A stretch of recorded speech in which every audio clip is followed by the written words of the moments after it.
all, welcome to Exam Edge YouTube channel. Show that அப்படின்னு ஒரு number கொடுத்திருக்காங்க is a composite number அப்படின்னு சொல்லிருக்காங்க. Composite number அப்படினா என்னது நமக்கு a number which is having a factor other than one and itself இல்லையா? So itself அப்படின்றது இது எல்லாத்தையும் பண்ணா அந்த factor வந்துரும். So 1ன்றது நமக்கு எல்லாத்தோட factorம் இருக்கும். So அப்ப composite number அப்படினா எனக்கு factor number of factors more than 2 அப்படினாலே எனக்கு என்ன வந்துரும்? It is a composite number.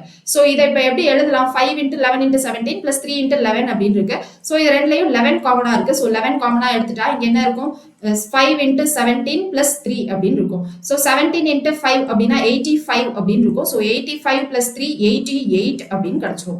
So 88. இப்போ எனக்கு இது ரெண்டையும் நான் மல்டிப்ளை பண்ணா we used to get one single value number இல்லையா? So இப்போ இது எதோடைய ஃபேக்டர்ஸ்லாம் இருக்கும்? இதுக்கு 1 இருக்கும் plus இதே நம்பரோடைய ஃபேக்டர் இருக்கும். அது இல்லாம it has a factor 11 and 88 also. So அப்போ இங்க number of factors we used to get greater than 2.